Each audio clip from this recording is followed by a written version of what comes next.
Very much, and good morning, everyone.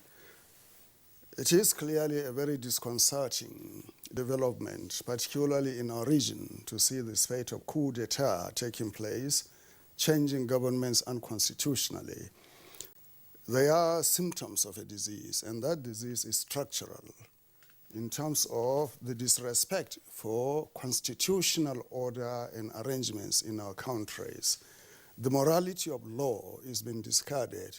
Law is no longer sacrosanct in our region, particularly in those countries where fragility has been ingrained in their system since after their independence from colonial rule. So you find that the Constitution as an instrument to stabilize governance and structure the state has become a mere issue, a matter of expedience for some people, to use it and to discard it accordingly. So the military in those countries have become tools of interests to be used by interests in order to destabilize their country, undermine democracy, undermine rule of law, and replace the rule of law with military might. And this is what we are seeing. So it is incumbent upon all democratic forces in our region to raise their voices up and to act in order to denounce these activities that are tantamount to good order, to stability, to rule of law, and to constitutional order. It is very important that Nigeria's foreign policy now should be geared towards deterrence of military takeovers, unconstitutional takeover of government, as established and clearly enunciated in protocols and charters of ECOWAS and the African Union. So the symptoms that you have said is given rise to by the disease of greed for power and greed for material wealth and control over people in our region. We have to come out very clearly to state it. Why should anybody at this day, in this day and age, change government forcefully for just mere speculative reasons about incapacity of the government without demonstrating that incapacity? If there is incapacity of government, allow the electorate, the people who elected that government to come to power, to decide that the government is incapacitated for one reason or the other, and then change it through established democratic constitutional means, and not through the barrel of the gun. So I agree with you, sir, that this is a symptom of deep-rooted disease in our region that must be cured collectively by governments in our region. Yes, and as we get on the program, we'll be able to know the kind of therapy that could be applied to be able to take care of the disease. Now, Paul Ejime, this disease appears to be very contagious, especially in West African sub-region. What could done well with the colonial masters? So, how much of a role has this external forces played, in ensuring in making these coups successful in the West African sub-region? Thank you very much. I think, it will be very perilous for us to discountenance external involvement. There are huge, considerable interests in controlling Africa's resources. Today, there is a very big battle, ideological and even material battle going on between China and the Western countries over the control of Africa's resources, over influence. You remember immediately Donald Trump came into office in America. His national security advisor and his Secretary of State both indicated in speeches that their Africa policy will react to the growing influence of China and Russia in Africa. And that was a clear statement that they will not allow those two powers to come and establish their influence in Africa over and above the interests of the United States. And this posture of the former colonial powers and other powers, external powers in Africa, has continued. The most important issue regarding Africa is the control of the wealth of the continent. Whoever controls the state machinery, the state power, the government, is in a position to come to terms, to agreements with external forces in terms of how to manage and control the economy of the continent. The greatest failure of African countries, or many of our countries, from independence till now, is the efficient and effective management of the economy to favor the people, the populations of those countries. So our economies are still the appendages of the economies of the metropolitan countries. So the class character of the rulers, like Mr. Ajima said, of the rulers in Africa, explains the dichotomy, the shortcomings that we're experiencing in the management of the state apparatus in our countries. 2 or 3 years ago, when Guinea came into the limelight because of these problems, we learned of a Swiss French national who came to buy an entire hill that is composed of iron, very precious, high-quality iron ore, for about $450 million. And allegedly, that person bribed a former highly placed person, gave them about $10 million. And subsequent to the attainment of rights to that mine, that person sold the rights to a Brazilian company, we were told, for $1 billion. And that became a huge scandal in Switzerland and France. Surprisingly, we in Africa and Guinea, we were just mere spectators in this drama. There was no prosecution of that matter in the Guinean courts. It was in Switzerland and Paris that the issue was being decided. So that is just a tip of the iceberg. What is happening in Mozambique today, the insurgency, the radical militant movements, is based around a resource-rich region in that country. So you find that invariably conflicts and insurgency and disturbances are linked to resources. But who are behind fanning the embers of these conflicts are very difficult to explore and to find out, because they are operating from behind the shadows, in opaque environment. So here it is the duty of our scholars, intellectuals, intelligence officers, to really penetrate the haze and expose those who are controlling the puppets of our states, like puppet masters, is very important. Otherwise, whatever we do in Africa is like building on quicksand. There will be no foundation, there will be no solidity to our structures, to our institutions. And I agree fully with what Professor, the DG of NIA said, NIIA, in terms of the fragility of our state structures and the culture or perpetuation of continuity in governance. No matter who takes over government in Africa, there should be continuity and consolidation of the history of governance and the delivery of services to the people. Today in Africa, we practice democracy that is detached from the people. The majority of people today are not really positively impacted by the democratic culture. Democracy still is an alien institution to many of us. How many people in rural areas, the peasantry, can point to what is called democratic dividends, the pastoralists, the lumpen proletariat in the cities, the market women, the middle classes, everybody.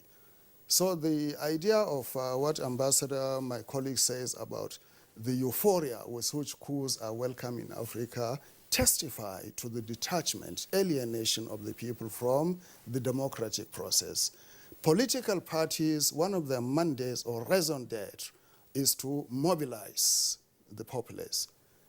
In which African countries have political parties successfully mobilized people? to identify with the democratic cause, the democratic state, and instill patriotism and sense of unity and belonging. Look at the Nigerian scene today.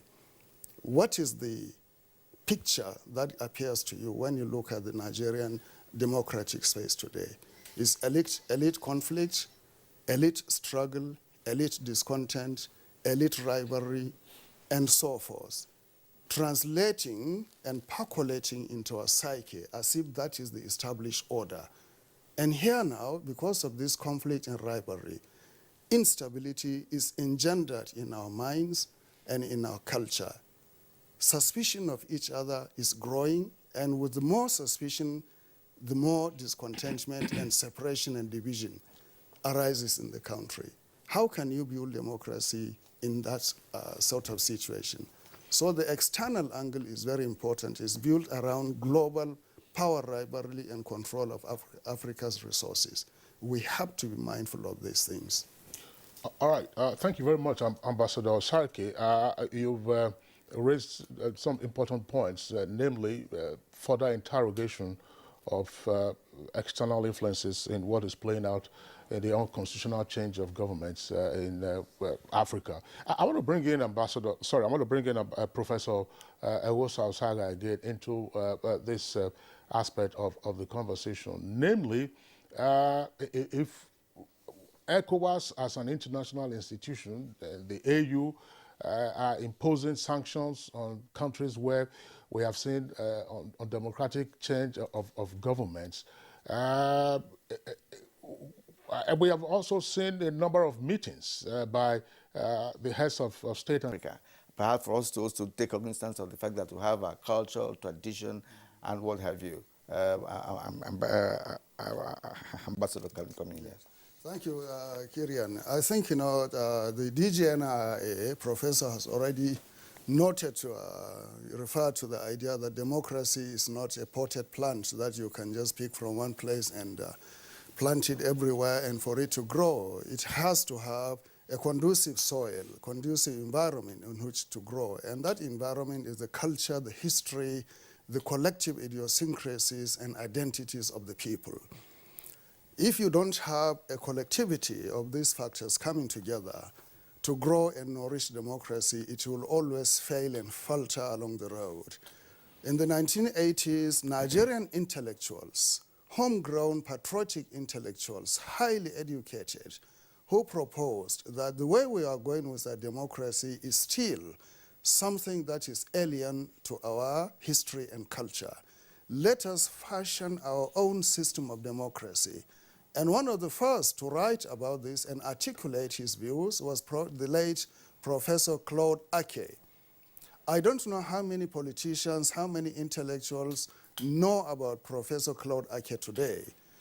Beyond Professor Claude Ake, Dr. Yusuf Bala Usman, in his book, For the Liberation of Nigeria, has clearly enunciated indigenous methodologies and actions that we could take first to address the liberation of our economy from Western imperialist control. Secondly, how to reorganize the Nigerian state to become patriotic, independent, and in charge of our country to deliver respect and dignity to the Nigerian people. And thirdly, the collective reorganization of the political space in this country in order for it to be accountable, inclusive, patriotic, and to actually deliver dividends for the people.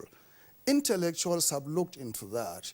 If you open those books, and Dr. Shogun Oshoba and Bala Usman, in their minority report during the Constitutional Conference, they suggested that the 1999 Constitution, as it was at that time, would lead to problems if they were not configured around clusters of actions, around labor, around the peasant question, around urbanization, around population growth, around control of the economy, and so forth. So if we fail to address these issues, we would not stabilize our democracy.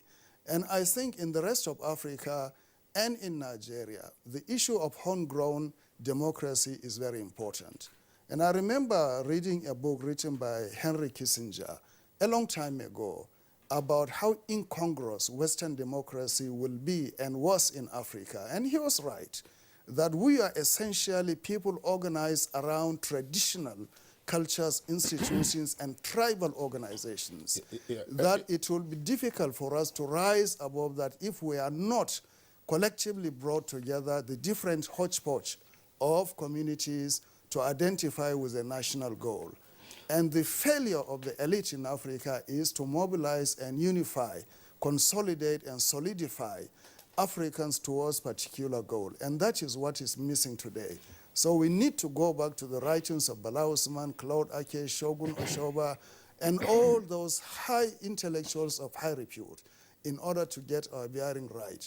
It's not about talking about elite consensus today on elections, on party organization, party machinery, internal party democracy, and so forth that will lead us there. There are fundamental questions of what is the laboring class doing? What is the peasant class doing? What are the urban proletariat doing? How are they accommodated and how are they involved? All right, Ambassador Uthman Sarki, sorry, we have to interject at this stage. It's a conversation that obviously will continue until there are clear pathways for the restoration of constitutional governments. The point about an African model of democracy is interesting.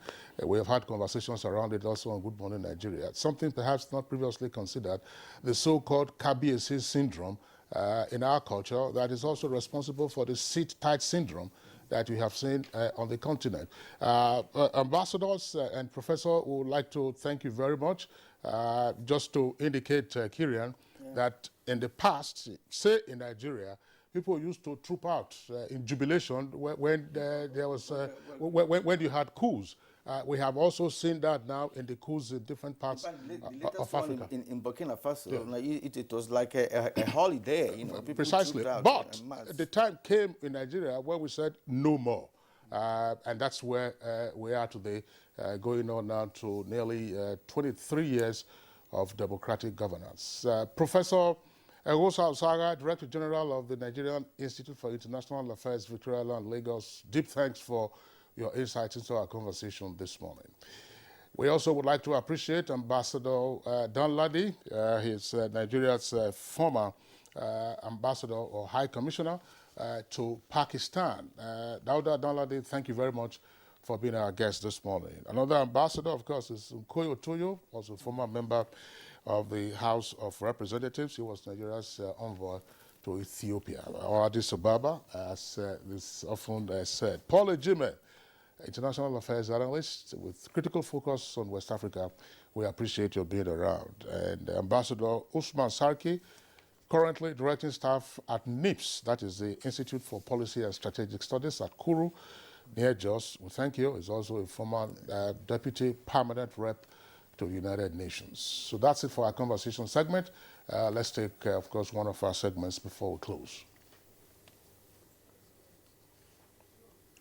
Well, and that's Good Morning Nigeria for today. We thank you for watching.